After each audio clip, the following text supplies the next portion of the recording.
Hello and welcome to IBTimes TV. I'm Sally Turner, joined here today with Kimi Inch, also known as Nina Payne, to discuss her new book, Kisses to Kink, A Dominatrix Guide to Great Sex. Kimi, your book kind of starts with the exploration of your first taste of kink being you a DJ at a fetish party. How then did that lead to you becoming not only a professional, but an educator and now an author? Right, so I was in Tokyo DJing at these fetish parties, and it was my first exposure to kink, because before then I thought it was, bring out the gimp, scary sort of stuff. And I had met these people that were so open and not threatening or intimidating at all. And some of them were professional dominatrixes that were living in Tokyo, and they asked me would I be interested in, checking out some of these sessions that they're doing. So I decided, yeah, why not? I'll give it a shot. And I watched them in session with their play partners and their clients, and I was just totally captivated. And I thought, this seems like so much fun. And I was basically interested in learning everything I could about kink, and researched and started traveling all over the world, learning from others, until I finally came back to New York City and was hired at different dungeons to train women that were becoming professional dominatrixes there. And through these women, they had a lot of girlfriends that wanted to sit in on the classes because they wanted to see what it was all about. And I figured, wow, a lot of people are interested in learning about this, and why don't I take this show on the road? And I started doing bachelorette classes and ladies' soirees and that sort of thing, and it just sort of took off from there. I think there is a lot of curiosity when it comes to kink, and especially when I think, that whole hype about 50 Shades of Grey came out. How important do you think that book was kind of making kink mainstream and giving you this platform to then write your book?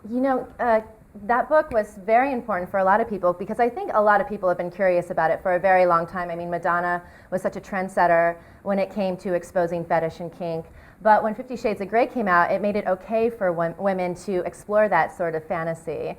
And, while I don't think it's the best written book in the world, I do appreciate the fact that women have felt comfortable in, reading about these fantasies and are interested now in taking that a little bit further and coming to my classes and learning after they read the book about, what's really kink all about. And it's been wonderful for my company, so I'm very grateful for that. As a dominatrix, I could imagine you've probably met a lot of people in your life that misunderstand you or are quick to judge. What would be your one message to those people? Right. Well, people think that a dominatrix is a taker and is kind of this scary, domineering person. And really, at the end of the day, I enjoy giving to people, and it's all about two people coming together and exploring, a fantasy together in a safe and consensual way. And I do that, and I don't have to, have sexual relations with people. This is all, no sex, no nudity, anything like that. A dominatrix is here to lead a fantasy, and that's really my job, is making people happy, and I love it. Absolutely. I was saying to you earlier, I kind of had these misconceptions about what kink was. Sure. And I was a little coy when I picked up your book, and I was like, Catholic school girl, ooh! And I began to read, and I realized how, relatable this whole book was, and how it was like beneficial on all different levels for all different kind of sexual people. But who do you want to pick up your book? Yes, well, our book is targeted mostly towards women, because that's the main people that come to our classes. It's a lot of women. Sometimes they drag along their boyfriends and husbands. They end up having a great time as well.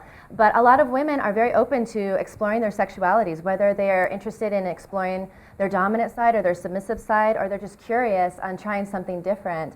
We have made our book for these women that are interested in exploring their sexualities in a safe way, at their own pace. And so hopefully that's going to help out there, because even if they identify as a submissive, they can tell their boyfriend, like, oh, I just read this book, and it would be great if you try tying me up like this, or if you talk dirty to me, that could be really fun too. So it's all about, suggesting new things and spicing it up that way. Well, as a dominatrix, you're obviously an industry professional, you're an educator, and you're now an author. So where next? Where can we see Kimi go? Right. Well, my main objective is always to educate, entertain, and empower. So we're going to continue doing that. We're going to start doing a little book and class tour across the United States.